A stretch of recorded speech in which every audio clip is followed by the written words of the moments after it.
if there was any like signs with my blood sugars, either like being more sensitive or more resistant or whatever, with delivery, with like labor starting.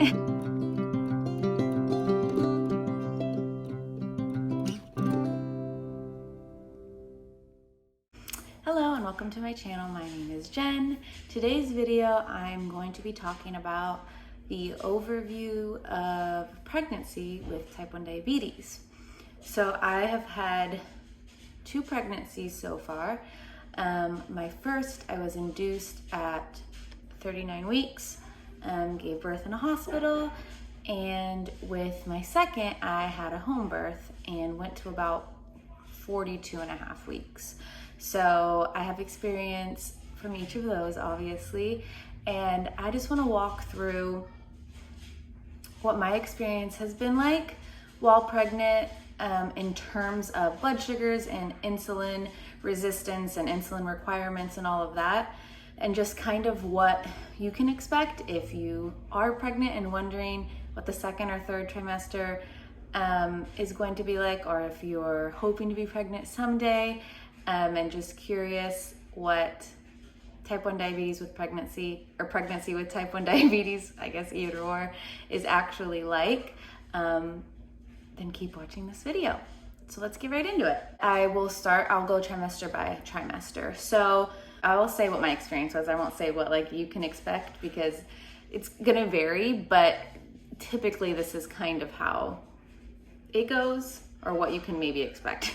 Anyways, okay, so first trimester. When I first got pregnant, I didn't really notice a difference in my insulin requirements or my blood sugars. I'd say maybe a little bit more sensitive, but barely, like not really even enough to have to change or make any changes with my insulin.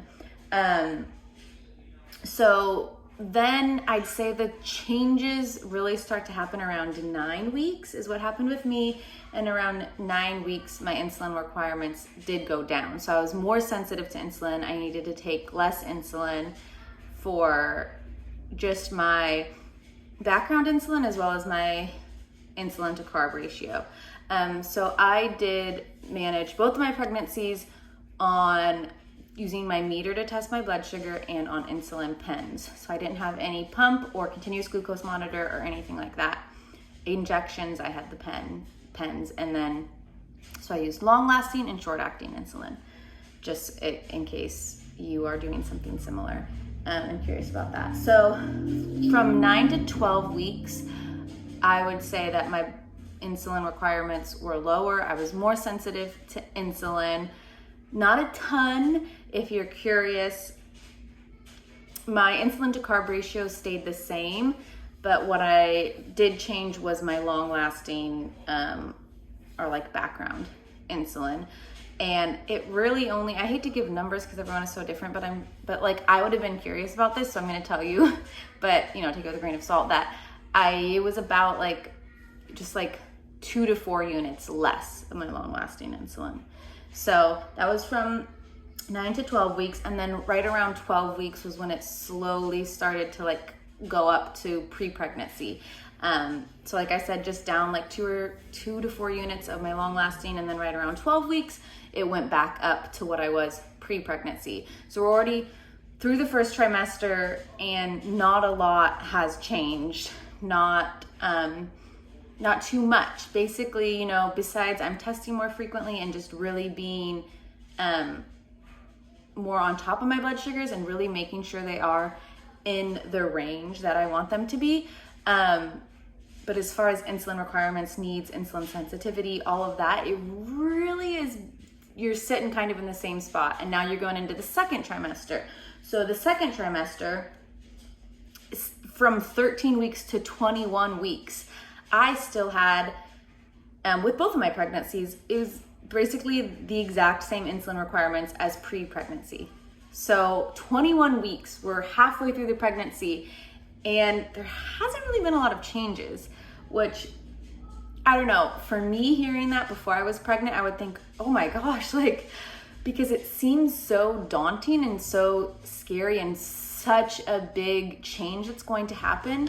but here you are halfway through your pregnancy and it hasn't really changed much. And so, yeah, I don't know. That's just my experience, but let's see. So at 21 weeks is when my insulin requirements started to increase. My insulin sensitivity changed, and I started to need more long-lasting insulin. My insulin to carb ratio at this point was still the same, but I just increased my background long-lasting insulin at 21 weeks. And at that point, it was about every week that I would increase my long-lasting insulin. I'm like hesitant to give numbers, but then I think it would be helpful. So I would say starting at 21 weeks, I about every week increased like by 2 units of my long-lasting insulin. So I was at like, I think like 14 or 16 units, and then it'd be like 18, 20, which is interesting. Actually, I forgot about this till I'm saying this right now, was that like my weeks pregnant for a while kind of correlated to actually how many units of long-lasting insulin, which is kind of funny. So I think I was around 20 units, around whatever, you get what I'm saying. So I thought that was kind of funny, but yeah, I'd say I went up about 2 units every week and a half at this point. All the way into, so now we're in the 3rd trimester, right? At 28 weeks, we've been slowly increasing. For me, it wasn't these huge, scary jumps of, oh my gosh, all of a sudden I'm so insulin resistant and I'm taking double the amount of insulin and it's so hard to manage and stay on top of. It's really pretty gradual. It sounds so scary when you hear that your insulin needs are gonna double, triple, like they're gonna get so much more and you're like, how am I gonna manage that? But when you're in it, it feels so gradual. It's not, my experience hasn't been that it's this big, scary thing that you have to like stay on top of and it's really difficult and you take all this insulin and it's not working. Some people might have more of the resistance, and that might also have to do with diet. So I encourage you to look at your diet. But into the 3rd trimester now, again, it would still increase every week or two. And I would say once I got into the 3rd trimester was when I started to have to mess around and increase my insulin to carb ratio as well. And so that slowly increased too. I mean, just week by week, I kind of would assess it. I mean, I was always just assessing it. And that's where if you have a continuous glucose monitor, this could help, but you don't need all this fancy stuff. I mean, I tested, I'd say probably anywhere from like 10 to 12 times a day. I would just manually check my blood sugar. And if you're on top of it and you're paying attention, you notice when changes come up and you just slowly make changes as they come. So you're always on top of it instead of waiting for it to be like, oh my gosh, every day I'm so high, I guess I should make a change. If you notice, I usually wake up and I'm between 60 and 80 and all of a sudden I'm waking up at 100, well then you know, there needs to be some adjustments. So anyways, just staying on top of it and just slowly increasing it and not being afraid to make those changes every week, or even more than that, whatever your body needs. But I would say then in the 3rd trimester, around 38 weeks is kind of when for me it plateaued and I stopped increasing. My insulin needs stopped increasing. And I pretty much just stayed at whatever I was at that point until delivery. So with my first son, I got induced at 39 weeks.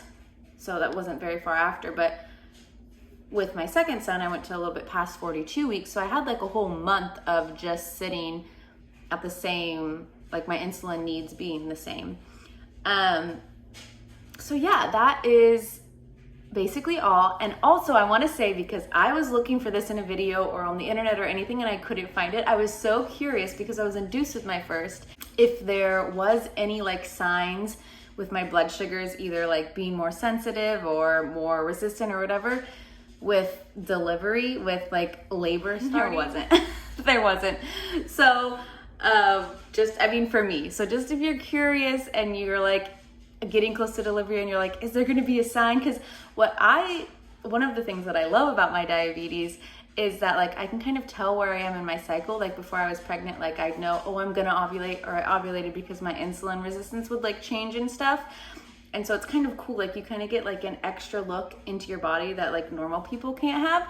And so I was like, is there going to be some sort of sign with my insulin requirements that are going to tell me I'm going to go into labor? But there wasn't. So I don't know, maybe for other people there are, but if you're looking for that answer, I didn't notice a difference.